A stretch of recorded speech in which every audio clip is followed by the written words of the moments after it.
누가 내 이름 불렀냥? 강아지와 함께 나만 없어 고양이를 외치게 만들며 반려동물로 큰 사랑을 받는 고양이. 고양이들은 강아지와 다르게 도도하고 자유로운 영혼으로 흔히 사람들을 집사로 부려먹기도 하는데요.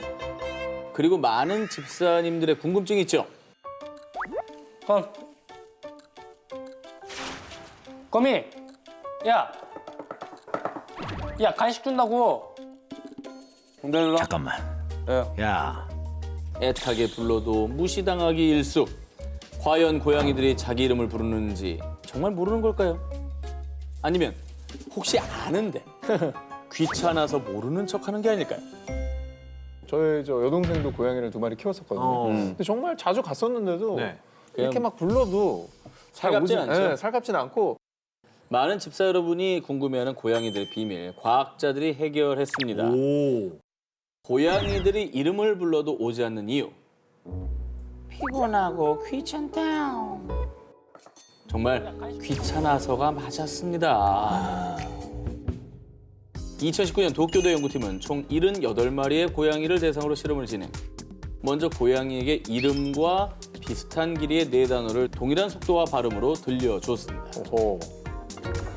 アルバイト、コカ・コーラ、バイオリン。 처음에는 소리나는 쪽으로 고개를 돌리며 반응을 하는 듯 했지만 갈수록 고양이들은 흥미를 잃고 반응을 보이지 않았는데요. 하지만 자신의 이름을 부르자 レディボーイ。 오! 알고 있었네, 자식들이. 알긴 아는구나. 야, 그동안 그냥 일부러 무시한 거였어? 고양이는 적극적으로 반응. 낯선 사람이 자신의 이름을 부를 때도 마찬가지의 반응을 보였는데요. 뿐만 아니라 여러 마리가 함께 있을 때도 자신의 이름을 부르면 반응하는 등 가정에서 기르는 고양이의 경우 자기 이름을 다른 단어나 다른 고양이 이름과 구별할 수 있다는 게 과학으로 증명됐습니다. 이번 연구를 진행한 동물 행동학자 아츠코 사이토에 따르면 고양이들이 자기 이름에 반응하는 건 이름을 불린 뒤 먹이 주기, 쓰다듬기 같은 좋은 기억과 병원 가기, 목욕하기 등 싫은 기억이 연상되기 때문입니다. 하지만 고양이들은 자신이 원할 때 인간과 소통하기 때문에 여전히 사람을 무시할 수 있다고 밝혔습니다. 그러니까 소통하고 싶을 때만 소통하는 거예요. 자기가 기준인 거군요. 내가 기준이에요. 이 집도 내 집이고.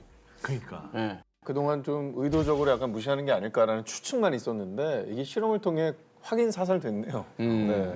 고양이들이 참 영물이라 그러잖아요. 갑자기 특이한 행동도 하고 신비한 존재같이 좀 느껴지기도 하는데 고양이 액체설 이런 거 들어보셨어요? 뭐예요? 아무데나 들어가죠. 그러니까 되게 좁은데 그것도 들어가 있어. 병 같은 데만 그냥 병 모양으로 돼 있고.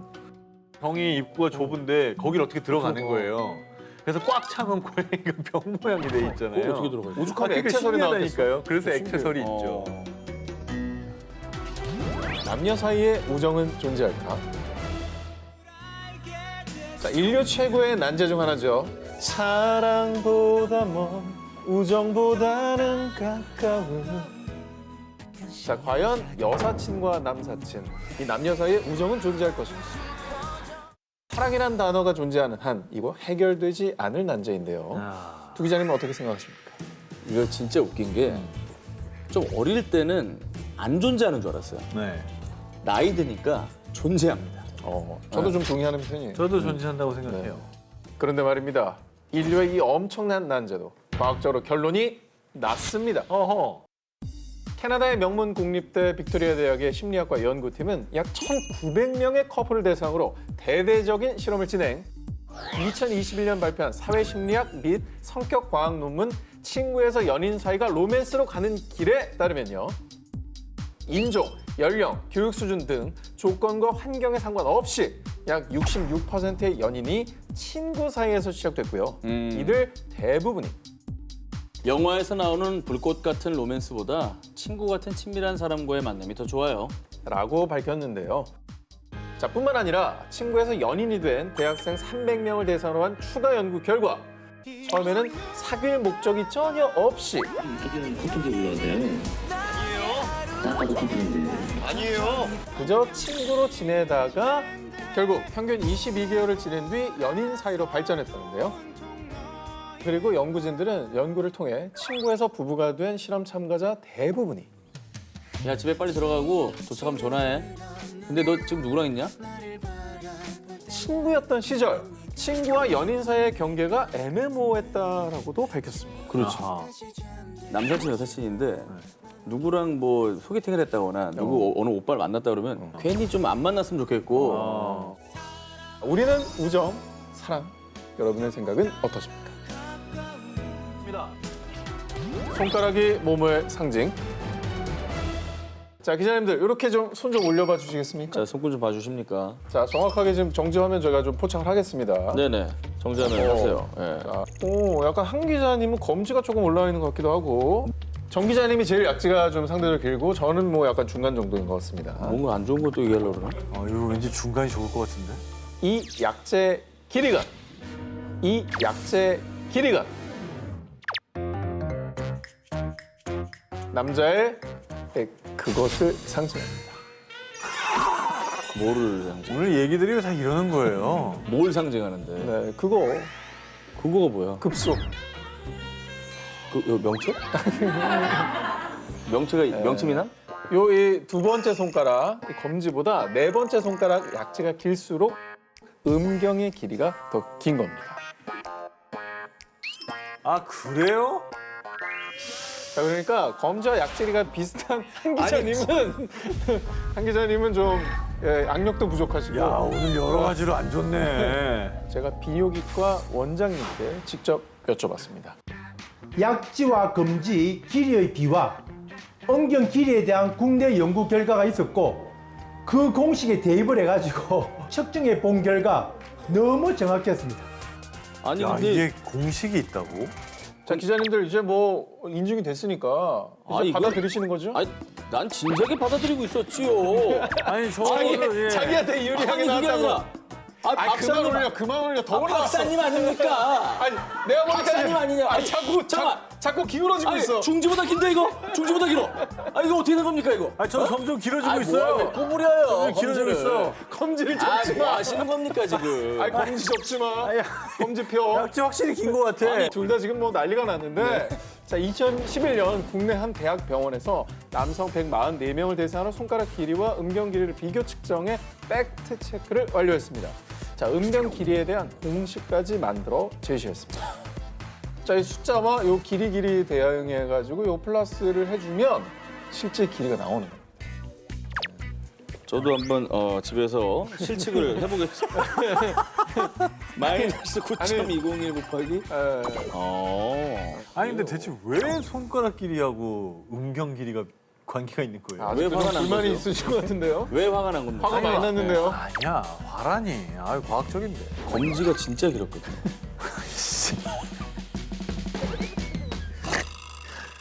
자, 학계에서는 태아기적 남성 호르몬이 남성 생식기관의 발생 및 형성뿐만 아니라 손가락에도 영향을 미친다라는 학설이 통용되는데요. 실제로 태아 시절 자궁에서 남성 호르몬에 많이 노출되면 약지가 더 길어진다는 여러 가지 연구 결과가 존재합니다. 그러니까 과학적으로도 이 남성성이 이 약지의 길이로 증명이 되는 겁니다. 저 궁금한 게 있습니다. 이거보다 더 많이 알려진 건 사실 코가 크면 이제 그쪽도 크다라는 속설인데 이건 사실입니까? 전혀 사실이 아닙니다. 아 코는 또 코와 아니야? 음경의 길이는 전혀 상관없습니다. 정말? 만약에 남자의 음경 길이가 궁금하시면 손가락을 보여달라 하셔가지고 네 번째 손가락이 긴 것이 확인이 되시면 바로 궁금증이 해결이 되실 것입니다. 아, 나 장갑 쓰고 다니니까. 짠. 짜증난데. 코는 안경에 붙어있는 그 코처럼 크신데 뭐 쓸모없는 속설이었네. 아, 진짜. 코가 왜 쓸모없는 거야? 모모 하나면 꿀잠 보장. 스트레스, 불면증 등으로 매일 밤잠을 뒤척이는 분들 많으시죠? 자, 이불 바스락거리는 소리, 시계 초침 소리 같은 아주 작은 소음도 거슬릴 때가 있으실 텐데요. 자, 그래서 준비했습니다. 제가 말씀드리는 요것 하나만 있으면 꿀잠 보장. 아주 푹 숙면을 취할 수 있습니다. ASMR 같은 건가요? 저희 세 기자 중에 안타깝게도 전 기자님은 좀 어려울 것 같습니다. 왜 또? 와, 나 이거 알 것 같다. 뭐예요? 뭐 사랑하는 사람의 코 고는 소리 이런 거 아닙니까? 그거는 그냥 잠을 깨우죠. 정 기자님은 지금은 불가능한 이 숙면을 취할 수 있는 특별한 아이템. 그건 바로 애인이 착용했던 티셔츠입니다. 그걸 입으면 잠이 잘 온다고? 진짜? 그래서 정 기자는 모른다는 그래서 거. 현재 솔로기 때문에 안 됩니다. 2020년 캐나다 브리티시 컬럼비아 대학교 심리학과 연구팀이 관련된 실험을 진행했습니다. 155명의 연구 대상자들은 모두 첫째 날에는 아무도 착용한 적이 없는 새 티셔츠를 착용. 둘째 날에는 각자의 애인이 24시간 착용했던 티셔츠를 착용한 채 잠이 들었습니다. 실험을 한 결과 왠지 둘째 날에 잠을 더 푹 잤던 것 같아요. 아, 맞아요. 둘째 날은 좀 덜 뒤척이고 편안한 느낌이었죠. 와, 이거 진짜 신기하네. 심리적으로 좀 편안함을 느끼나요? 아닙니다. 아니에요? 당연히 연구진들은 객관성을 위해 실험자들이 입었던 티셔츠에 대한 어떤 정보도 주지 않았습니다. 실험자들은 이게 새 티셔츠인지 애인이 입었던 티셔츠인지 그 차이를 몰랐음에도 수면의 질에 뚜렷한 차이를 느꼈다는 겁니다. 어허. 그뿐만 아니라요. 이 수면 시계를 이용한 객관적인 수면 데이터 분석 결과 또한 애인이 착용했던 티셔츠를 입고 잤을 때 실제로 수면의 질이 개선된 것으로 나타났는데요. 이에 대해 해당 연구를 진행한 프란시스 첸 부교수는요. 오랜 시간 교제한 연인의 신체적 존재감이 안정감, 평온함, 신체 이완 등의 긍정적인 효과를 준 겁니다. 애인의 티셔츠를 입으면 잘 잔다라는 게 과학적 근거가 있다고 전했습니다. 진짜 신기하다. 신기하죠? 나 가을 타나 봐. 어느덧 찬바람이 옷깃을 스치고 낙엽도 하나둘 뚝뚝 떨어져서 일까요? 이맘때쯤이면 사람들이 유독 많이 하는 얘기가 있죠. 아, 가을바람이 내 마음까지 시리게 하네. 나 가을 타나 봐. 사실 뭐 가을만 되면은 특별한 이유 없이 외롭고 쓸쓸하다는 분들도 많이 계시는데 괜스레도 마음도 싱숭생숭하고 이런 얘기가 더 많이 들리니까 나까지 그런가 싶기도 해요, 진짜. 근데 이거는 진짜 심리적인 거 아닌가요? 이게 과학적으로 증명이 됐다고요? 그렇습니다. 사람들이 가을을 타는 것도 다 과학적인 이유가 있었습니다. 흔히 가을 탄다고 표현되는 이 현상은 1년 중 특정한 시기에만 나타나는 계절성 우울증입니다. 근데 왜 하필 가을에 계절성 우울증이 더 많이 나타나느냐? 먼저 첫 번째, 행복감과 안정감을 느끼게 하는 호르몬 세로토닌은 햇빛을 받아 생성이 되는데요.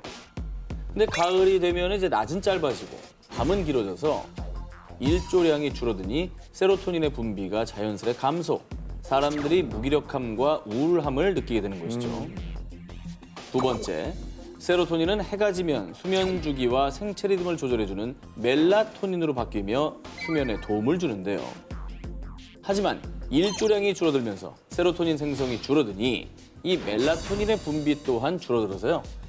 수면 패턴이 무너져 무기력한 상태가 된다는 겁니다. 즉, 날씨가 쌀쌀해지면서 우울감을 호소하는 현상, 일명 가을 탄다라는 말은 단순히 기분이나 느낌에 의한 것이 아니라 체내 호르몬 변화에 의한 과학적 근거가 있는 사실이었던 셈이죠. 이게 괜히 기분 탓은 아니었군요. 아까 얘기한 일조량 이런 거 관계 있으니까 좀 가을 안 타려면 열심히 햇빛을 좀 쬐야겠네요. 맞습니다. 우울증 진짜 위험한데 주변 사람들한테 이건 좀 알려줘야겠습니다. 이 방법을 좀 추천해야겠네. 집에만 있지 말고 나와서 햇볕도 쐬고 기분 전환도 해봐. 이런 따뜻한 말 한마디 건네보는 건 어떨까요? 신기합니다. 모모를 입으면 호감도가 상승한다. 이번엔 우리 기자님들도 직접 참여할 수 있는 실험 준비했습니다. 사진 속 2명의 선수 중 더 호감 가는 선수를 고르면 됩니다. 왼쪽, 무조건 왼쪽 아닙니까? 좋아요. 다음 사진입니다. 나 노란색. 저는 우측. 자, 세 번째입니다. 저는 왼쪽이에요. 저도 왼쪽. 이 밝은 색이 좋네요. 난 흰색이 좋아. 여기서 두 번 다 흰색. 왼쪽을 네, 선택하셨네요. 흰색이 좋아. 실제 코넬대학교 심리학 부교수 길로비치와 프랭크가 1988년 옷 색깔이 사람의 행동에 미치는 영향을 확인하기 위해 진행한 실험에 따르면 실제 실험 참가자들이 놀랍게도 흰색 유니폼을 입은 선수들보다 검은색 유니폼을 입은 선수들이 상대적으로 더 악랄해 보인다고 평가했습니다. 악랄해 보인다고요? 네, 나는 무조건 흰색을 골랐네 지금 보니까. 그렇죠. 완전 영향이 있나 봐. 흰 옷을 입으면 호감도가 상승한다. 앞서 실험 결과에서도 유추할 수 있듯이 이게 과학적으로 증명된 팩트라고 합니다. 근데 하필 왜 흰 옷이 호감과 관련이 있다는 거죠? 어허. 2004년 미국 노스다코다 주립대학교의 브라이언 마이어 교수의 논문에 따르면 흰색 옷을 입은 사람의 호감도가 상승하는 이유, 바로 빛의 명암이 가지는 기본적인 인상 때문입니다. 이 빛이나 밝음에 대한 이미지는 주로 긍정적인 경우가 많은데 일례로 성경에서 예수는 세상의 빛이라고 표현한다든지 불교나 힌두교나 이슬람에서도 빛은 진리, 진실 등과 동일시되고요. 반대로 어둠은 죽음을 의미합니다.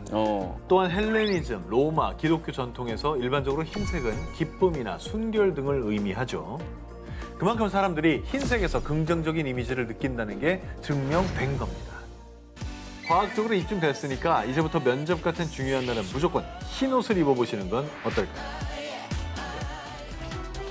밥배 따로, 디저트 배 따로.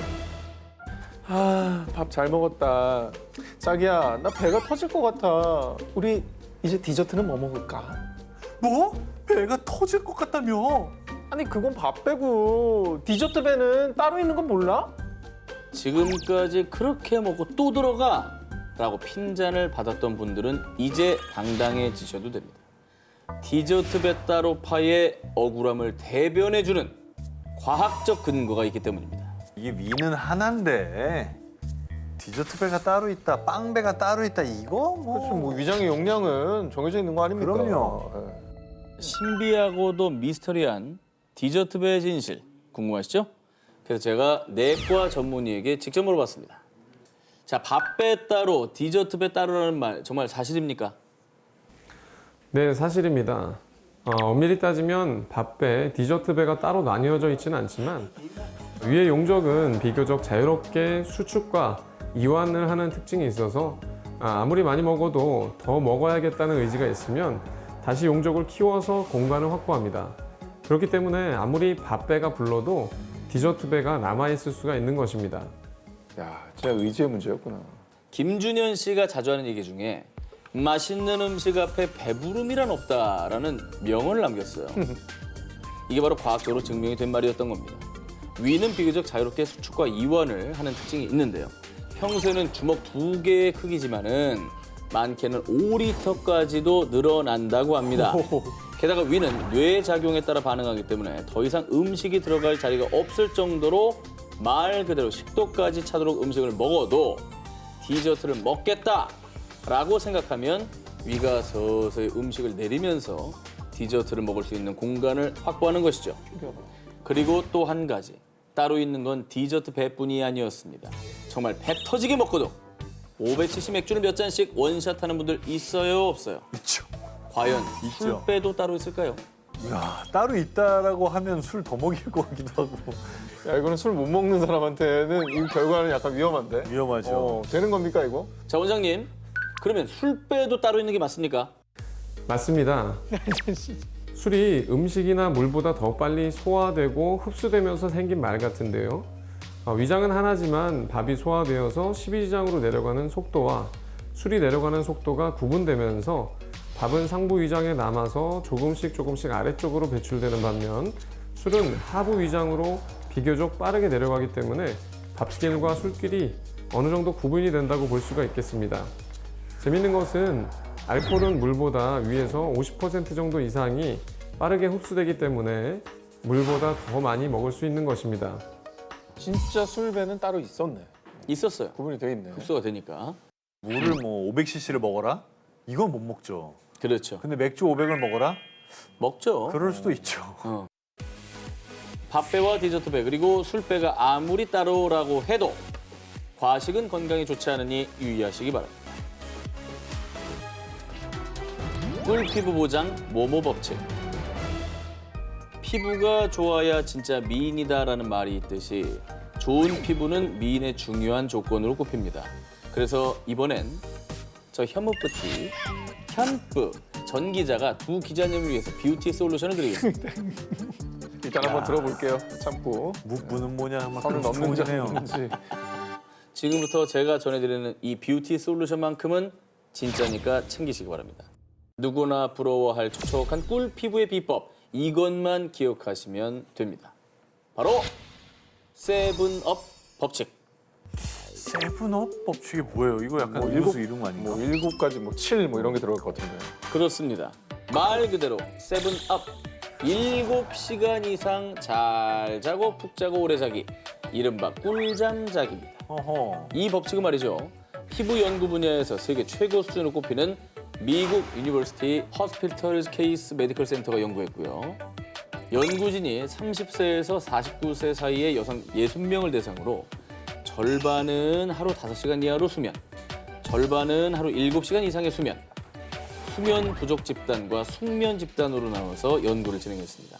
한 달 뒤 확인한 결과 숙면을 취한 사람들보다 수면이 부족한 사람들이 잔주름, 색소 침착, 피부 처짐 등 피부 노화 측정 지수가 무려 2배나 높았습니다. 이거는 생각해야 되겠는데. 그렇죠. 그리고 피부에 자외선 등 자극이 발생했을 때도 수면 부족 집단은 더디게 회복을 했고요. 수분 손실이 30%나 많은 등 피부 회복 능력에도 큰 차이를 보였다고 합니다. 잠을 자는 동안에 피부에 쌓인 불순물이 제거가 되는데요. 잠이 부족하면 피부 개선과 순환에 문제가 생길 수밖에 없는 것이죠. 그러니까 미는 잠꾸러기 이 말이 괜히 나온 게 아니었습니다. 그 늘 이제 우리 아내분 김소영 씨가 잠 많이 잔다고 매주 대기실에서 얘기를 하거든요. 그렇게 뭐라는 건 아니에요. 사이클이 안 맞다는 거지. 저는 한 6시, 소영 씨는 이제 9시. 이렇게 이제 3시간 차이. 제가 진짜 타박한 적은 없습니다. 9시 이후에 일어나기 때문에 미인인 겁니다. 그러니까 수면을 재생해야 취하면 되는데. 미인이다. 그래요. 이 얘기를 이렇게 저를 비판하는데 활용하시다니 예, 대단하시죠. 아주 좋은 근거였습니다.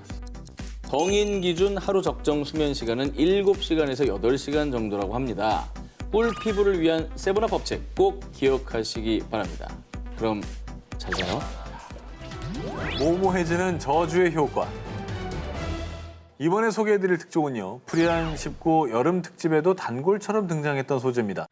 누군가를 향한 끔찍한 마음의 복수, 바로 저주에 대한 이야기입니다. 종종 사극 드라마나 영화를 보면 상대가 저주받길 바라며 부두 인형을 찌르는 모습이 등장하곤 하는데요. 그런데 과연 이 저주가 정말 효과가 있을까요? 이걸 어떻게 과학으로 증명할 거야? 아하. 증명할 수 있는 방법은 없잖아. 과학적으로 봤을 때 그 저주가 실제로 효과가 있다고 합니다. 진짜? 과학적으로 증명이 돼서 또 증오하는 사람을 생각하며 부두 인형에게 저주를 하는 행위. 상대방에게 실제로 저주가 행해지는 효과는 없습니다. 어허. 하지만 이 부두 인형을 찌르는 행동만으로도 마음이 어느 정도 풀리면서 행복해지는 효과가 있다는 거죠. 본인 마음이 좋아진다고. 그렇습니다. 미국 켄터키 대학의 데이비드 체스터와 네이션 디월 연구팀은 156명의 참가자를 두 그룹으로 나눈 뒤 에세이를 작성하게 했습니다. A그룹 에세이엔 긍정적 피드백을, B그룹 에세이엔 내가 읽은 최악의 수필이라며 악평을 퍼부었는데요. 부정적 피드백을 들은 B그룹에겐 부두 인형에 핀을 꽂아 저주하도록 실험. 이후에 두 그룹의 감정을 측정한 결과 정말 놀랍게도 두 그룹의 행복 지수는 유사하게 나타났습니다. 어잉? 그 인형에 저주한 것만으로도 기분이 좋아졌다는 얘기네. 아, 그렇게 생각할 수 있는 그러니까 거죠? 저주도 나름 행복과 관련이 있다는 거네. 내 그렇습니다. 스트레스 푼 거니까. 상대를 향한 직접적인 복수가 아니라 단순히 인형을 향한 저주 행위가 일종의 화풀이가 되면서 기분이 나아진 건데요. 다만 저주 연구를 진행한 연구자 체스터는 왜 사람들이 서로를 해치는지 이해하기 위한 연구였습니다. 사람들이 자신의 복수 행위를 방지할 수 있길 바랍니다. 복수는 인류에게 해를 끼치는 원인이라며 다른 건강한 방법으로 감정을 돌보길 권장했습니다. 근데 사실 뭐 이런 연구 결과가 다 있어라고 생각할 수 있겠지만 마음 다스리는 게 제일 힘들어요. 사실. 맞아요. 그러니까 연구가 있을 수밖에 없는 겁니다. 혼자 집에서 그냥 샌드백 치거나 그렇죠. 열심히 뛰거나 뭐 이런 거 했으면 좋겠네요. 절대 따라하지 마시고요. 본인이 더 잘 되시면 최고의 복수라는 점 잊지 마시기 바랍니다. 모모도 과학으로 극복한다. 사실 프리한 식구의 과학이 있죠. 5위는 5. 또 증명이 됐네요. 이렇게 많은 증명이 있는지 모르겠네요. 특종을 소개해드리기 전에 전 기자님께 추천해드리는 노래 먼저 띄워드리겠습니다. 아, 이별 택시. 김현우 씨의 명곡이죠. 오는 손이 처음인가요? 달면 이 노래를 왜 또 저한테 어디로 가나요? 매기는 겁니까? 뭐 약간은 그렇다고 네. 할 수 있습니다. 알겠습니다. 약간 매기는 거라고요? 이 사람 참 냉정해졌네. 네, 아니 띄워드린 겁니다. 아니 뭐 약지가 길어서 별 타격감이 없습니다. 네. 사실상 승리입니다. 네. 저나 한 기자님은 사실 뭐 없는 얘기지만 전 기자님께 필요할 듯한 그 어느 때보다 열심히 제가 취재를 해왔습니다. 자, 여러분 있으신가요? 이별의 문자. 긴 머리를 잘라내보죠. 보내지도 못할 편지 적어보죠. 그렇습니다. 우리 뭐 이별을 한 다음에 그 사람을 잊어보겠다고 진짜 뭐 별의별 짓을 다 하지 않습니까? 자, 그런데요. 과학자들이 무려 실험을 통해서 이별 극복법을 제시해 주었습니다. 아, 과학자가 이런 것도 합니까? 정말 과학자들의 과학의 영역이 넓군요. 2018년 미국 미주리 대학교는 평균 2.5년 이상 사귄 뒤 이별한 남녀 중에 아직도 전 연인을 잊지 못하고 있는 20살에서 37살 참가자 24명을 대상으로 실험을 진행했습니다. 먼저 참가자를 3그룹으로 나뉘어 연구진들이 제시한 방법으로 이별을 극복하는 과정을 가졌습니다. 이후에 연구진들은 참가자들에게 전 연인의 사진을 보여주고 뇌파를 측정해봤습니다. 좀 뭐 잔인한 실험이었죠. 세 그룹 중 이별을 극복하는 데 가장 효과를 보인 건 바로 그 남잔 나보다 게임이 먼저인데다가 음식을 씹으면서 말해서 꼴 보기 싫었어. 헤어진 연인을 부정적으로 평가한 첫 번째 그룹이었습니다. 하긴 뭐 원래 정 떨어지면 상대방의 모든 게 미어지지 않습니까? 숨 쉬는 것도 꼴 보기 싫다고 그러죠. 아유, 그럼요. 네. 근데 이제 그런 부분들을 생각하는 게 이별을 극복하는 데는 효과가 있었는가 보네요.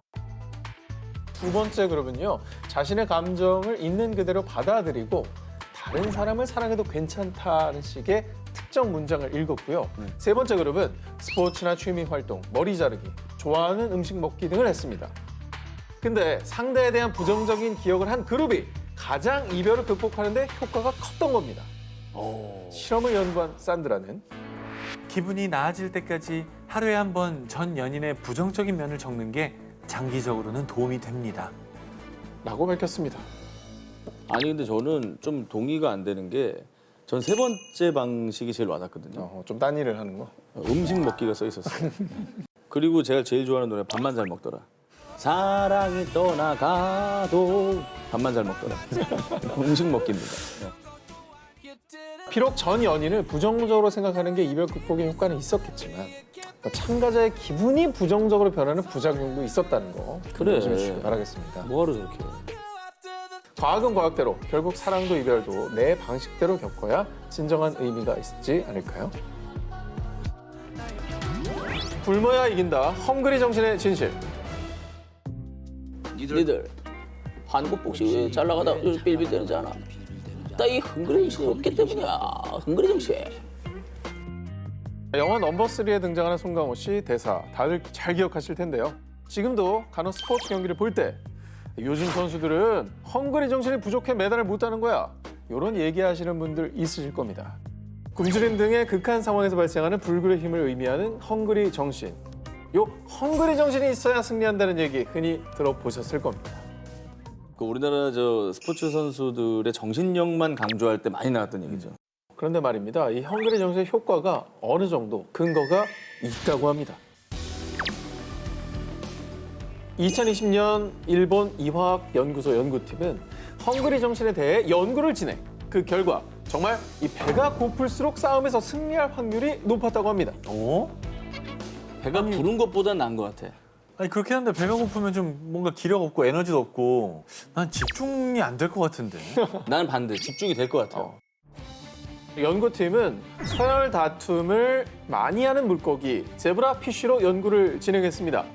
한 마리는 먹이를 충분히 섭취하게 하고 다른 한 마리는 6일간 먹이를 먹지 않은 공복 상태로 한 수조에 넣어 서열 싸움을 하게 했습니다. 아하. 이 같은 실험을 여러 번 반복한 결과 정말 놀랍게도 공복 상태에서 쌓은 물고기의 승률은 무려 약 77%. 그렇지. 이 배부른 물고기의 승률은 약 23%에 불과 이 배가 고픈 물고기가 서열 싸움에서 이길 확률이 3배 이상 높았습니다. 심지어 배가 고픈 물고기들끼리의 서열 싸움은 승패가 결정될 때까지 걸리는 시간이 훨씬 더 길었다고 합니다. 아니 배가 고프면 일단 힘이 없어서 질 것 같은데. 그럴 것 같죠? 배가 부르면 간절하지 않잖아. 그치. 내 말이 그 말이야. 간절함이 없는. 간절함이 없어. 이미 약간 만족한 상태가 있는. 그렇지. 결핍이 있어야 돼. 연구진은 공복이 승부 근성을 자극하는 뇌 신경회로를 흥분시킨다는 사실을 발견. 공복 시 이 신경회로의 움직임이 활발해지면서 쉽게 포기하지 않는 상태가 된다고 설명했습니다. 또 식욕을 관장하는 신경 전달 물질인 오렉신도 의식을 깨우거나 집중력을 높여 신경의 흥분 상태가 오래 지속된다고 하는데요. 이 끈기를 제어하는 뇌 내 신경회로가 굶주림이라는 조건에 따라 변화하는 사실을 밝혀냅니다. 극한 상태에 있어야지 좀 끈질긴 어떤 그런 힘? 그런 게 생기는 건가요? 이 연구는 2020년 6월 온라인 과학 잡지 리포트에 게재됐는데요. 하지만 이 실험은 어디까지나 극한 상태에서 싸움을 포기하지 않는 헝그리 정신에 대한 이 메커니즘을 밝힌 것일 뿐이고요. 타인에게 무작정 헝그리 정신만을 강요하면 안 될 겁니다. 신기합니다. 거짓말을 잘하려면 모모를 참아라. 이번에 제가 특별히 전 기자를 위해 준비한 특종입니다. 오늘 정 기자님 특집이네. 네, 가끔씩 저 녹화 날 지각하실 때 어디냐? 그러면 상암동 들어왔습니다. 주차장 들어왔습니다. 63빌딩 보여요. 뭐 이런 말들을 많이 하시지 않습니까? 매니저가 제일 좋아하는 빌딩이 63빌딩이죠. 그러니까요. 63빌딩 보입니다. 근데 그렇게 티나는 거짓말을 많이 하시는데 아하. 그럴 때 이것만 잘 참으면 아무도 눈치 못 채게 깜쪽같이 거짓말을 할 수 있다고 합니다. 완벽한 거짓말을 위해 참아야 할 이것은 바로 소변. 뭔 소리야? 무슨 소리입니까? 자, 소변을 참으면 거짓말을 더 잘한다는요. 분명히 과학적으로 증명된 사실입니다. 왜 실험을 한 거야? 2015년 미국 캘리포니아 주립대학의 연구진이 실험을 통해 밝혀냈습니다.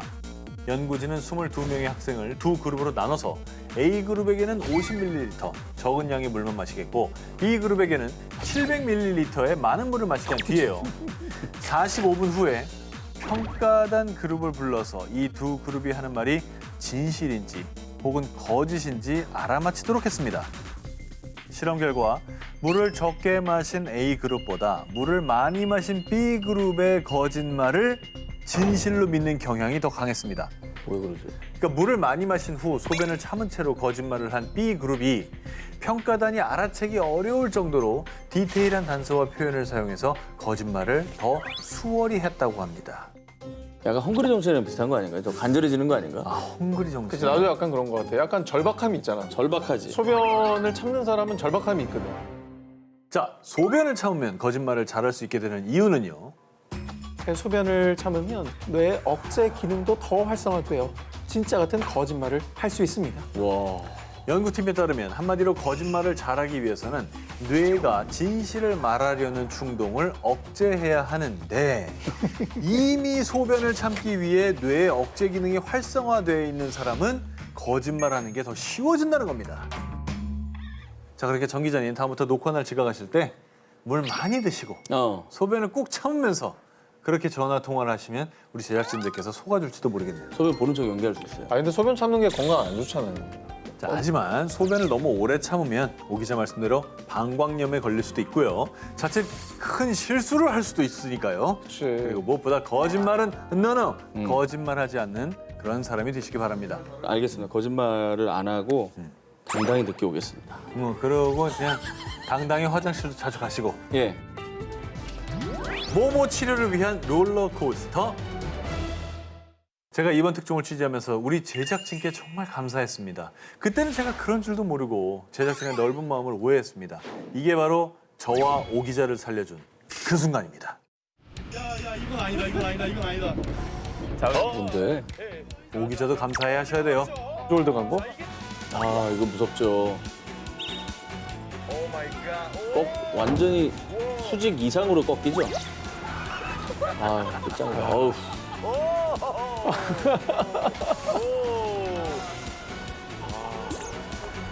야, 그날의 공포가 아, 나 저 때 생각만 해도 진짜 와. 야, 근데 살려주긴 뭘 살려줍니까? 저 진짜 죽을 뻔봤거든요, 진짜. 알고 보니 우리 제작진이 우리 건강을 생각해서 준비했던 거였습니다, 무슨 이게. 소리예요? 심장과 뇌 안 좋았습니다, 저는. 과학이 증명한 놀라운 사실. 롤러코스터를 타면 몸속에 있는 결석이 빠진다고 합니다. 없는 결석이 왜 빠져요? 생기다 말아요. 없어져라. 결석 막은 저렇게 줄 알아. 안 믿습니다. 아, 그럼 좀 두 분 조만간 또 결석 해결하러 좀 갔다 오세요, 그러면. 못 믿으시겠지만 이게 또 실제 연구가 존재합니다. 2016년 미국 미시간 주립대의 한 연구팀이 실험에 착수, 실리콘으로 만든 신장 모형 안에 결석을 넣은 뒤에 디즈니 월드에서 롤러코스터에 탑승했습니다. 그 결과 실제로 결석 제거 효과가 있었는데요. 재밌는 건 롤러코스터 앞부분에 앉으면 결석 제거율이 약 17%, 뒷부분에 앉으면 결석 제거율이 약 64%. 앞자리보다 움직임이 강도가 큰 뒷자리에 앉았을 때 결석이 빠지는 효과가 더 증폭했습니다. 이에 연구를 진행한 워팅거 교수는요. 신장 결석이 있는 분이라면 롤러코스터를 타보십시오. 의료적 치료보다 확실히 비용이 덜 듭니다. 라는 의견을 냈고요. 이 연구는 노벨상을 패러디해서 독특하고 기발한 연구를 선정하는 제28회 이그 노벨상 의학상을 수상했습니다. 과학자들 좀 심심해요. 왜들 그래요? 아니 결석을 치료하는데 왜 그렇게 얘기를 해요? 네. 아니 그러니까 뭐 안 타느니 타는 게 낫지. 혹시라도 빠지면 아 그럼. 그런 분들을 위해서 꿀팁 드리겠습니다. 이 꿀팁 역시 미국 미시건 주립대의 연구 결과입니다. 여러 롤러코스터 중에서도 신장 결석 제거에 더 효과적인 롤러코스터가 있습니다. 디즈니 월드에서는 스페이스 마운틴과 로켓 롤러코스터는 속도가 너무 빨라서 중력으로 인해서 오히려 결석이 신장에 고정돼서 결석 제거율이 낮았고요. 빅 썬더 마운틴은 좌우의 움직임이 더 많아져서 결석이 더 효과적으로 제거될 수 있었다고 합니다. 롤러코스터의 신비한 효능, 다만 심약자, 노약자, 오상진 기자는 위험할 수 있으니 탑승을 자제하시길 바랍니다. 여러분, 진통제의 한 종류로 유명한 아스피린은 심장 질환에 효과가 있다고 알려져 있습니다. 그런데 우리가 많이 사용하는 아세트 아미노펜 계열의 진통제 역시 두통, 치통뿐 아니라 여기에 좋다고 알려져 있습니다. 바로 하트. 심장? 근데 이 하트는 하트인데 좀 다릅니다. 심장이 아니라요. 바로 마음. 에? 이 마음의 상처를 치유하는데 효과가 있다고 합니다. 타입 B 놀이? 네. 왜? 그냥 이거 플라시보 아닙니까? 오, 그렇게 생각하시죠? 연구 결과가 있습니다. 2015년 미국 오하이오 주립대에서 학생 80명을 대상으로 실험을 진행했습니다. 한 그룹에겐 아세트 아미노펜 계열의 진통제를, 다른 그룹에겐 위약을 먹게 한 뒤에 불쾌감을 자극하는 소리를 들려주거나 슬픈 영화를 틀어줬습니다. 그 결과 아세트 아미노펜 계열 진통제를 먹은 그룹은 자신의 정서적 고통을 덜 느낄 뿐 아니라 심지어 타인의 신체적, 정신적 고통에 대한 공감 능력까지 저하된 것으로 나타났습니다. 이후에 미국 켄터키 대학 연구팀 역시 성인 62명을 대상으로 아세트 아미노펜 계열의 진통제를 먹게 한 뒤에 fMRI 촬영을 한 결과 심리적 치유 효과를 확인했고요.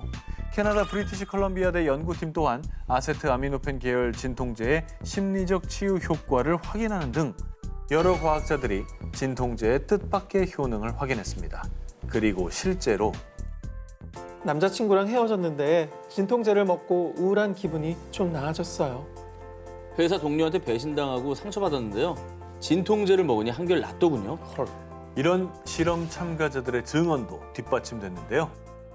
어떤 과정으로 그러니까 통증이 좀 치료되는지 궁금하네요. 과학자들에 따르면 신체와 정신의 고통을 느끼는 뇌의 기관이 비슷한 데다 아세트 아미노펜 계열의 진통제 복용으로 해당 뇌 부위가 일시적으로 마비되면서 정신적 고통도 둔감해지는 것으로 추정되는데요. 하지만 마음의 고통을 치료하겠다는 목적으로 진통제를 먹는 것은 금물. 그렇죠. 절대 남용하시면 안 되고요. 반드시 전문가의 상담이나 의료기관의 도움을 받으시길 바랍니다. 다빈치 코드 속 숨겨진 모모 코드. 16세기 이탈리아 최고의 미술가이자 과학자, 기술자, 철학자 등등등 세계 천재로 불리는 레오나르도 다빈치. 범접 불가, 그의 특별한 능력과 천재성 때문인지 유독 그가 남긴 작품들을 둘러싼 비밀과 음모론이 끊이질 않고 있습니다. 오죽하면은 다빈치 코드 같은 그런 작품도 전 세계적인 베스트셀러가 됐잖아요. 자, 그런데 말입니다. 다빈치 코드를 상상이 아니라 실제로 풀어낸 사람이 있다고 합니다. 바로 비밀과 미지의 장소, 바티칸 서고의 연구원이자 다빈치 전문가 스포르자 갈라치아입니다. 그녀는 2010년 진짜 다빈치 코드를 발표. 4006년 11월 1일 대홍수로 인류는 멸망한다. 다빈치의 역작 최후의 만찬 속에 종말의 날을 예측할 수 있는 점성학과 라틴어로 된 코드가 있다고 주장했습니다. 그리고 이 코드를 해독한 결과 4006년 3월 21일에 시작된 대홍수로 인류는 4006년 11월 1일 최후를 맞게 되고요. 종말 이후 새로운 세상이 시작된다고 합니다. 근데 대체 이 그림 속에 어떤 코드를 심어놨다는 거예요? 최후의 만찬 속에 12제자들이 보이시죠? 그리고 인간의 운명과 함께하는 별자리는 몇 개다? 12개. 12개죠. 점성하게 대입해 보면 별자리를 뜻하는 12제자들과 테이블4, 천장의 간격을 통해 계절과 시간을 계산할 수가 있다고 밝혔고요. 자, 그리고 예수 그리스도의 머리 위 반원 모양의 창문 보이십니까? 갈라치아는 저 창문들이 일종의 시계 역할을 하며 라틴어 코드가 숨어 있다고 밝혔습니다. 갈라치아에 따르면 라틴어 코드의 계산법은 24개의 라틴어 알파벳이 24시간을 의미한다는 것 외에는 아직 정확한 내용을 발표하진 않았습니다. 구체적으로 쉽게 다빈치 코드를 설명하기 위한 후속 작업 중에 있다고 밝혔는데요. 검증하려면 4006년이면 지금 도대체 몇 년을 기다려야 하는 겁니까? 너무 먼 미래라 와닿진 않습니다. 과연 세계의 천재 다빈치는 정말 작품 속에서 종말을 예언했을까요? 신기합니다. 뭐야? 끝났어? 뭐야? 단독 1위 등극. 뭐야? 짜잔! 아 뭐야? 지난해 12월 한 경매를 통해 오래된 노트가 하나로 약 5억 4,800만 원에 거래됐는데요. 이 노트의 주인은 바로 만유인력의 법칙을 발견한 천재 과학자 아이작 뉴턴이었습니다. 뉴턴이 위대하지만 네. 노트 저게 불탄 자국이잖아요. 저게 5억이면 너무 비싸다. 3페이지 분량의 이 노트는요. 뉴턴 사후 200여 년 만에 발견. 양피지 일부가 불에 타 온전한 모습은 아니었지만 아직 세간에 공개되지 않은 희귀 자료로 우리가 몰랐던 뉴턴의 과학적 예언이 담겨 있습니다. 아 진짜? 중요한 내용이 있었네 속에? 뉴턴이 예언을 했다고요? 예언을 했습니다. 뉴턴의 노트에는 피라미드의 크기, 비율 등에 대한 기록과 고대 이집트인들이 피라미드 건설을 사용한 측정 단위를 알아내기 위해서 뉴턴이 고심한 흔적이 담겨 있었습니다. 이것의 정체는 바로 인류 멸망 시기를 계산한 것이었습니다. 어머. 아니 근데 그 뉴턴이니까 네. 이거를 뭐 어떤 예언 이런 거라기보다는 되게 정교하게 과학적으로 뭘 추론하기 위해서 노력을 했을 것 같아요. 정확합니다. 네. 뉴턴은 인류는 무엇 때문에 멸망하는가, 그리고 언제 멸망하는가 그 해답을 찾기 위해서요. 무려 50여 년간 심도 있게 연구했습니다. 뉴턴이 종말론에 대해 연구한 노트의 양은 자그마치 4,500여 장. 그리고 2007년 이스라엘의 한 대학에서 개최한 뉴턴의 비밀 전시회를 통해 공개된 6필 원고에 뉴턴이 계산한 인류 멸망 날짜가 기록돼 있습니다. 아니 되게 열정을 갖고 연구를 하셨다는 생각이 드는데. 50년. 네. 현기증 납니다. 그래서- 그게 언제라는 건가요? 네. 뉴턴의 결론은 뭐예요? 네. 아, 너무 난로들 드시려고 하네요. 아이작 뉴턴 뭐라고 하셨습니까? 자, 뉴턴이 일평생을 바쳐 치열한 연구 끝에 계산한 지구 최후의 날 지난 거 아니야? 얼마 남지 않았습니다. 어이, 2060년입니다. 저기 써 있네 노트에. 2060 빨간 줄 쳐놨네. 쓰여 있죠? 입증이 되려면 근거가 필요하잖아요. 네네. 그러니까 어떤 근거로 2060년에 지구가 종말한다 이런 예언을 한 거예요. 자, 사실 뉴턴은 과학자이자 독실한 기독교인입니다.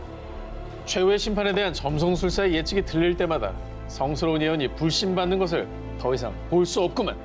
성경의 권위를 지키기 위해 종말을 예언한 구약성서의 다니엘서와 신약성서의 요한계시록을 연구, 성서의 비밀이 고대 피라미드에 담겨 있다고 생각해 피라미드 연구에도 몰두했다고 하는데요. 요한계시록에 대한 얘기는 참 다양하고 되게 많고 거기서 날짜를 뽑아내는 사람들도 많고 해석도 정말 다양한데 뉴턴은 어떤 시기로 시기를 뽑아낸 거예요? 굉장히 초조해 보여요. 나 굉장히 궁금해. 아까랑 다르네요. 왜냐면 2060년이 곧 오거든. 얼마 안 남았거든. 자, 그러면 지금부터 뉴턴이 해석한 2060년 종말 시기를 살펴보겠습니다. 우선 악마의 수인 666, 이 6을 3번 더해서 18이라는 숫자를 도출했고요. 이 18에 성서에 등장하는 10가지 재앙의 10을 곱합니다. 그리고 나서 이제 성서에서 완전함을 상징하는 수인 7을 곱하면 아, 그래? 1260이 나옵니다. 그쵸. 나왔습니까? 맞습니다. 자, 뉴턴은 이 1260을 종말을 예측하는 비밀의 수로 여긴 것입니다.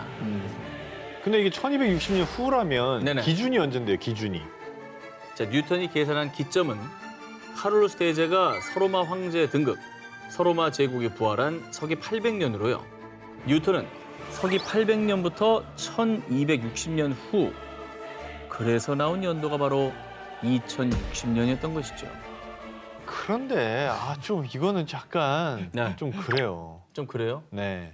근데 생각해보면 참. 아마 만유인력을 개발했을 당시에 사람들도 지금 우리 같은 반응을 줬어요. 당연하지. 야, 그게 뭐냐? 야, 사과가 뭐 지구가 사과를 왜 땡기냐? 뭐 이랬을 거야. 당연하지. 뭘 어떻게 손이 있어, 발이 있어. 뭘로 땡겨? 그렇게 생각하면 이런 발언을 당연하지. 하는 게 무식한 거일 수도 있을 것 같다는 생각이 들고. 이 모든 게 다 뉴턴이기 때문에 우리가 이렇게 꼽씹어 보는 거 아니겠습니까? 답답하네요, 정말. 근대 과학의 선구자 뉴턴이 예언한 2060년 종말론. 과연 그날 우리가 사는 이 세계에 무슨 일이 벌어질까요?